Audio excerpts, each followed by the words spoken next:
ಅಬು ನ್ಯೂಸ್ಗೆ ಸ್ವಾಗತ. ನಾನು ಜಹೀರ್. ನಮ್ಮ ನಡೆ ಸತ್ಯದ ಕಡೆ. ಆಲಮೇಲ ತಾಲೂಕಿಗೆ ಅಭಿವೃದ್ಧಿಯ ಮಹಾ ಕೊಡುಗೆ, ವಿವಿಧ ಕಾಮಗಾರಿಗಳಿಗೆ ಸಚಿವರಿಂದ ಚಾಲನೆ. ಸುದ್ದಿಗೋಷ್ಠಿಯಲ್ಲಿ ಮಾಹಿತಿ ನೀಡಿದ ಶಾಸಕ ಅಶೋಕ್ ಮನಗುಳಿ. ವಿಜಯಪುರ ಜಿಲ್ಲೆಯ ಆಲಮೇಲ ತಾಲೂಕಿನ ಸಮಗ್ರ ಅಭಿವೃದ್ಧಿಗೆ ಮತ್ತೊಂದು ಮಹತ್ವದ ಹೆಜ್ಜೆಯಾಗಿ ವಿವಿಧ ಅಭಿವೃದ್ಧಿಯ ಕಾಮಗಾರಿಗಳ ಭೂಮಿ ಪೂಜಾ ಹಾಗೂ ಉದ್ಘಾಟನಾ ಸಮಾರಂಭವನ್ನು ದಿನಾಂಕ 25/6/2026 ಹಮ್ಮಿಕೊಳ್ಳಲಾಗಿದೆ ಎಂದು ಶಾಸಕ ಅಶೋಕ್ ಮನಗುಳಿ ಮಾಹಿತಿ ನೀಡಿದರು. ಸಿಂದಗಿ ನಗರದ ಶಾಸಕರ ಕಾರ್ಯಾಲಯದಲ್ಲಿ ನಡೆದ ಸುದ್ದಿಗೋಷ್ಠಿಯಲ್ಲಿ ಮಾತನಾಡಿದ ಅವರು, ತಾಲೂಕಿನ ಅಭಿವೃದ್ಧಿಗೆ ಸಂಬಂಧಿಸಿದ ಹಲವು ಮಹತ್ವಾಕಾಂಕ್ಷಿ ಯೋಜನೆಗಳಿಗೆ ಚಾಲನೆ ನೀಡಲು ರಾಜ್ಯದ ಲೋಕೋಪಯೋಗಿ ಸಚಿವ ಸತೀಶ್ ಜಾರಕಿಹೊಳಿ, ಸಚಿವ ಎಂಬಿ ಪಾಟೀಲ್ ಹಾಗೂ ಶಿವಾನಂದ ಪಾಟೀಲ್ ಭಾಗವಹಿಸಿ ವಿವಿಧ ಅಭಿವೃದ್ಧಿ ಕಾಮಗಾರಿಗಳಿಗೆ ಭೂಮಿ ಪೂಜೆ ನೆರವೇರಿಸುವುದರ ಜೊತೆಗೆ ಪೂರ್ಣಗೊಂಡ ಯೋಜನೆಗಳನ್ನು ಸಾರ್ವಜನಿಕರಿಗೆ ಸಮರ್ಪಿಸಲಿದ್ದಾರೆ ಎಂದು ಹೇಳಿದರು. ತಾಲೂಕಿನ ಸಾರ್ವಜನಿಕ ಅಭಿವೃದ್ಧಿಗೆ ಸಂಬಂಧಿಸಿದ ಹಲವು ಕಾಮಗಾರಿಗಳು ಈ ಕಾರ್ಯಕ್ರಮದ ಮೂಲಕ ಚಾಲನೆ ಪಡೆಯಲಿದ್ದು, ಇದರಿಂದ ಆಲಮೇಲ ತಾಲೂಕಿನ ಜನರ ಬಹುದಿನಗಳ ಕನಸು ನನಸಾಗಲಿದೆ ಎಂದು ಶಾಸಕ ಅಶೋಕ್ ಮನಗುಳಿ ಹೇಳಿದರು. ಸರ್ಕಾರದ ಅಭಿವೃದ್ಧಿ ಯೋಜನೆಗಳು ನೇರವಾಗಿ ಜನರಿಗೆ ತಲುಪುವಂತೆ ಕಾರ್ಯನಿರ್ವಹಿಸಲಾಗುತ್ತಿದ್ದು, ಆಲಮೇಲ ತಾಲೂಕನ್ನು ಅಭಿವೃದ್ಧಿಯ ಮಾದರಿ ತಾಲೂಕಾಗಿ ರೂಪಿಸುವ ನಿಟ್ಟಿನಲ್ಲಿ ನಿರಂತರ ಪ್ರಯತ್ನಗಳು ನಡೆಯುತ್ತಿವೆ ಎಂದು ಅವರು ತಿಳಿಸಿದರು.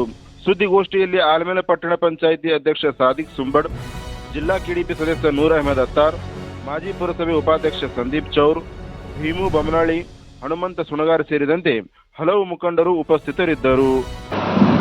ಇವತ್ತು ಈ ಪತ್ರಿಕಾಗೋಷ್ಠಿ ಕರೆದಿದ್ದ ಉದ್ದೇಶ ಏನಪ್ಪಾ ಅಂತಂದ್ರೆ, ನಾಳೆ 25/6/2026 ಸಾಯಂಕಾಲ 4 ಗಂಟೆಗೆ ಸನ್ಮಾನ್ಯ ನಮ್ಮ ಕರ್ನಾಟಕ ಘನ ಸರ್ಕಾರದ ಲೋಕೋಪಯೋಗಿ ಸಚಿವರಾದ ಸನ್ಮಾನ್ಯ ಸತೀಶ್ ಜಾರಕಿಹೊಳಿ ಅವರು, ಅದ್ರ ಜೊತೆಗೆ ನಮ್ಮ ಬಿಜಾಪುರ ಜಿಲ್ಲೆ ಉಸ್ತುವಾರಿ ಸಚಿವರಾದ ಸನ್ಮಾನ್ಯ ಎಂಬಿ ಪಾಟೀಲ್ರವರು, ಮಾಜಿ ಸಚಿವರು ಮತ್ತು ಬಸವರ ಬಾಗೇವಾಡಿಯ ಕ್ಷೇತ್ರದ ಶಾಸಕರಾದ ಸನ್ಮಾನ್ಯ ಶಿವಾನಂದ ಪಾಟೀಲ್ ಸಾಹೇಬರು, ಈ 3 ಜನ ಆಲ್ಮೇಲ್ ಪಟ್ಟಣಕ್ಕೆ ಆಗಮಿಸಿ 6 ಅಭಿವೃದ್ಧಿ ಕಾಮಗಾರಿಗಳು ಅಂದ್ರೆ 5 ಅಭಿವೃದ್ಧಿ ಕಾಮಗಾರಿಗಳ ಭೂಮಿ ಪೂಜಾ ಸಮಾರಂಭ, 1 ಅಭಿವೃದ್ಧಿ ಕಾಮಗಾರಿಗಳ ಉದ್ಘಾಟನಾ ಸಮಾರಂಭದಲ್ಲಿ ಆ 3 ಜನ ನಾಯಕರು ಇವತ್ತು ಆಲ್ಮೇಲ್ ಪಟ್ಟಣಕ್ಕೆ 25ನೇ ತಾರೀಕು ಆಗಮಿಸಲಿದ್ದು, ಒಟ್ಟಾರೆಯಾಗಿ ಇವತ್ತು ನಾವು 6 ಕಾಮಗಾರಿಗಳ ಒಂದು ಸಮಾರಂಭವನ್ನು ಇವತ್ತು ಆಲ್ಮೇಲ್ ಪಟ್ಟಣದಲ್ಲಿ ನಾವು ಏರ್ಪಾಡು ಮಾಡಿದ್ದೀವಿ. ಮೊದಲೇ ಕಾಮಗಾರಿ ಯಾವುದಪ್ಪ ಅಂತಂದ್ರೆ, ಸುಮಾರು ವರ್ಷಗಳಿಂದ ನೆನಗುದಿಗೆ ಬಿದ್ದಿರುವಂಥ ತೋಟಗಾರಿಕೆ ಕಾಲೇಜಿನ ಒಂದು ಭೂಮಿ ಪೂಜಾ ಸಮಾರಂಭ. ಅಂದರೆ 2019ರಲ್ಲಿ ಮಂಜೂರಾಗಿ ಕಾರಣಾಂತರಗಳಿಂದ ಸಾಕಷ್ಟು ತೊಂದರೆಗಳನ್ನು ಅನುಭವಿಸಿ ಆ ತೋಟಗಾರಿಕೆ ಕಾಲೇಜು ಇವತ್ತ ಹಿಂದಿನ ಸರ್ಕಾರ ಅದು ರದ್ದು ಮಾಡಿತ್ತು. 2023 ಚುನಾವಣೆಯಲ್ಲಿ ನಮ್ಮ ತಂದೆಯವರ ಕನಸದು ತೋಟಗಾರಿಕೆ ಕಾಲೇಜ ಮತ್ತು ಕಡ್ನಿ ಬ್ರಿಡ್ಜ್ ಅವ್ರ ಕಾಲದಲ್ಲಿ ಮಂಜೂರಾದಂಥ 2 ಕಾಮಗಾರಿಗಳನ್ನು ಮತ್ತೊಮ್ಮೆ ಮಂಜೂರು ಮಾಡಿಸ್ಬೇಕಂತ ಅನ್ನೋದು ಇವತ್ತ ನನ್ನ ಒಂದು ಇಚ್ಛೆ ಇತ್ತು. 2023 ಚುನಾವಣೆಯಲ್ಲಿ ಸಿಂದಗಿ ಮತಕ್ಷೇತ್ರದ ಮಹಾಜನತೆ ನನಗೆ ಆಶೀರ್ವಾದ ಮಾಡಿ ಈ ಭಾಗದ ಶಾಸಕನಾಗಿ ಆಯ್ಕೆ ಆದಮೇಲೆ ನಮ್ಮ ಮಾಜಿ ಮುಖ್ಯಮಂತ್ರಿಗಳು, ನಮ್ಮ ನಾಯಕರಾದ ಸನ್ಮಾನ್ಯ ಸಿದ್ದರಾಮಯ್ಯನವರಿಗೆ ನಾನು ಈ 2 ಕಾಮಗಾರಿಗಳನ್ನು ಮಾಡಿಕೊಡ್ಬೇಕಂತೇಳಿ ನಾ ಶಾಸಕನಾಗಿ ಪ್ರಪ್ರಥಮವಾಗಿ ಪತ್ರ ಕೊಟ್ಟೆ. ಆ ಪತ್ರಕ್ಕೆ ಅವರು ಬಹಳ ಒಳ್ಳೆಯ ರೀತಿಯಿಂದ ಸ್ಪಂದನೆ ಮಾಡಿ ಆ 2 ಕಾಮಗಾರಿಗಳನ್ನು ಇವತ್ತು ಸಚಿವ ಸಂಪುಟದಲ್ಲಿ ತಂದು ಇವತ್ತು ತೋಟಗಾರಿಕೆ ಕಾಲೇಜಕ್ಕೆ 145,73,00,000 ರೂಪಾಯಿ ಸಂಪುಟದಲ್ಲಿ ಇವತ್ತು ಅನುಮೋದನೆ ಕೊಟ್ಟರು. 145,73,00,000 ರೂಪಾಯಿ ಸಂಪುಟದಲ್ಲಿ ಅನುಮೋದನೆ ಕೊಟ್ಟು 39,90,00,000 ರೂಪಾಯಿ ಪ್ರಥಮ ಹಂತದ ಕಾಮಗಾರಿಗೆ ಇವತ್ತು ಹಣ ಬಿಡುಗಡೆ ಮಾಡ್ಯಾರ. ಇವತ್ತು ಮುಖ್ಯ ಕಟ್ಟಡ ಮತ್ತು ಶಾಲಾ ಕೊಠಡಿಗಳು, ಲೈಬ್ರರಿ, ಆಟದ ಮೈದಾನ ಈ 39,90,00,000 ರೂಪಾಯಿದಲ್ಲಿ ಇವತ್ತು ನಿರ್ಮಾಣಗೊಳ್ತೈತಿ. 3 ಅಂತಸ್ತಿನ ಈ ಕಟ್ಟಡ ಇವತ್ತು ಒಂದೇ ಒಂದು ವರ್ಷದಲ್ಲಿ ಲೋಕಾರ್ಪಣೆಗೊಳಿಸಬೇಕಂತಿರುವ ನಿಟ್ಟಿನಲ್ಲಿ ನಾವು ನಾಳೆ ಸನ್ಮಾನ್ಯ ಸಚಿವರಿಂದ ಇದು ಭೂಮಿ ಪೂಜಾ ಸಮಾರಂಭವನ್ನು ನಾವು ನೆರವೇರಿಸ್ತಾ ಇದ್ದೀವಿ. ಅದ್ರ ಜೊತೆಗೆ ಇವತ್ತು ಕಡ್ನಿ ಬ್ರಿಡ್ಜ್ ನಮ್ಮ ತಂದೆಯವ್ರ ಕಾಲದಲ್ಲಿ ಮಂಜೂರಾದಾಗ ಅದ್ರದ್ದು 30 ಕೋಟಿ ರೂಪಾಯಿ ಇವತ್ತು ಎಸ್ಟಿಮೇಟ್ ಆಗಿತ್ತು. 30 ಕೋಟಿ ರೂಪಾಯಿಗೆ ಅದು ಅಪ್ರೂವಲ್ ಆಗಿತ್ತು. ನಾನು ಶಾಸಕನಾಗಿ ಆಯ್ಕೆಯಾಗಿ ಬಂದ ಮೇಲೆ ಮತ್ತೊಮ್ಮೆ ಎಸ್ಟಿಮೇಟ್ ಮಾಡಿಸಿ ಸರ್ಕಾರಕ್ಕೆ ನಾವು ಎಸ್ಟಿಮೇಟ್ ಮುಖಾಂತರ ನಮ್ಮ ಮನವಿಯನ್ನು ಸಲ್ಲಿಸಿದಾಗ ಸನ್ಮಾನ್ಯ ಮಾಜಿ ಮುಖ್ಯಮಂತ್ರಿಗಳಾದ ಸಿದ್ದರಾಮಯ್ಯ ಸಾಹೇಬರು ಅದಕ್ಕೂ ಸಹಿತ 44,50,00,000 ರೂಪಾಯಿ ಇವತ್ತು ಬಿಡುಗಡೆ ಮಾಡಿ ಇವತ್ತು ಟೆಂಡರ್ ಪ್ರಕ್ರಿಯೆಯನ್ನು ಮುಗಿಸಿ ಇವತ್ತು ಅದು ಸಹಿತ ಅದು ಏನು ಭೀಮಾ ತೀರದಲ್ಲಿರುವಂಥ ಆ ಕಡ್ನಿ ಬ್ರಿಡ್ಜ್ ವಿಶೇಷವಾಗಿ ಆಲ್ಮೇಲ್ ಭಾಗದ ಜನರಿಗೆ ಬಹಳ ಅವಶ್ಯಕತೆ ಇದೆ. ಯಾಕೆ ಅವಶ್ಯಕತೆ ಅಂತಂದ್ರೆ ಸಮೀಪದ ಮಹಾರಾಷ್ಟ್ರಕ್ಕೆ ವ್ಯಾಪಾರ ಉದ್ಯೋಗ ಶಿಕ್ಷಣಕ್ಕೆ ಹೋಗಕ್ಕೆ ಬಹಳ ಅವಶ್ಯಕತೆ ಅದ. ಕಳೆದ 40-50 ವರ್ಷಗಳಿಂದ ಆ ಭಾಗದ ಜನರ ಒಂದು ಪ್ರಮುಖವಾದ ಬೇಡಿಕೆ ಆಗಿತ್ತದು. ಆ ಬೇಡಿಕೆಯನ್ನು ಇವತ್ತು ಚಾಲನೆ ನಮ್ಮ ತಂದೆಯವರು ಕೊಟ್ಟರು, ಮಂಜೂರು ಮಾಡಿಸಿದ್ರು, ಕಾರಣಾಂತರಗಳಿಂದ ನೆಲಗುದಿ ಬಿತ್ತು.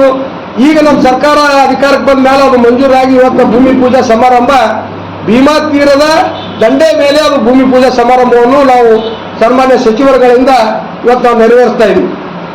ಅದ್ರ ಜೊತೆಗೆ ಇವತ್ತು ಆಲ್ಮೇಲ್ ಟು ದೇವರಗಾಂವ್ ರಸ್ತೆ ಇವತ್ತು ಬಡದಾವ್ ಪೆಟ್ರೋಲ್ ಪಂಪ್ನಿಂದ ಐವಿವರೆಗೆ ಕಳೆದ ವರ್ಷ ಸನ್ಮಾನ್ಯ ಸತೀಶ್ ಜಾರಕಿಹೊಳಿ ಅವರು ಪ್ರತಿಯೊಬ್ಬ ಶಾಸಕರಿಗೆ 20-20 ಕೋಟಿ ರೂಪಾಯಿ SHDP ತರುವ ಒಂದು ಇಲಾಖೆಯಲ್ಲಿ 20-20 ಕೋಟಿ ರೂಪಾಯಿ ಅನುದಾನ ಕೊಟ್ಟಿದ್ರು. ಇವತ್ತು ಆಲ್ಮೇಲ್ ಪಟ್ಟಣ ಇವತ್ತು 2019ರಲ್ಲಿ ತಾಲೂಕು ಅಂತೇಳಿ ಘೋಷಣೆ ಆಯಿತು. ಆದ್ರೆ ಅಭಿವೃದ್ಧಿ ಕಾಮಗಾರಿಗಳು ಕುಂಠಿತಗೊಂಡಿದ್ದು.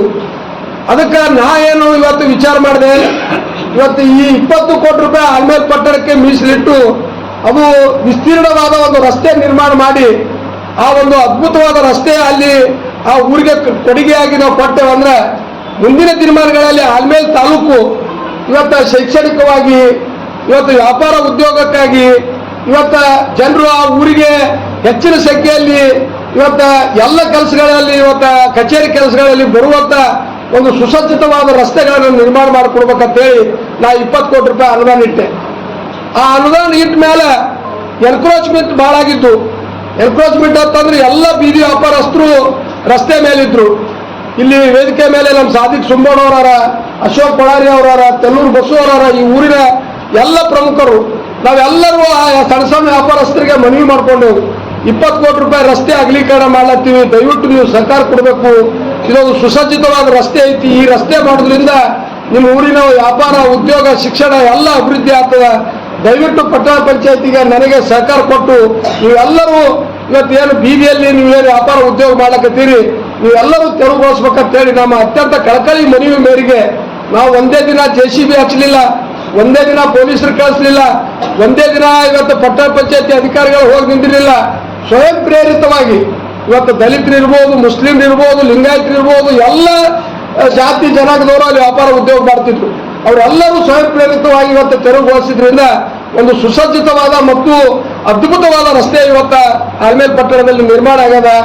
ಆ ಒಂದು 1.8 ಕಿಲೋಮೀಟರ್ 20 ಕೋಟಿ ರೂಪಾಯಿ ವೆಚ್ಚದ ಆ ರಸ್ತೆಯನ್ನು ಸನ್ಮಾನ್ಯ ಸಚಿವರುಗಳ ಕಡೆಯಿಂದ ಉದ್ಘಾಟನೆ ಮಾಡುವಂತ ಕಾರ್ಯಕ್ರಮ ಇದು 3ನೇದು.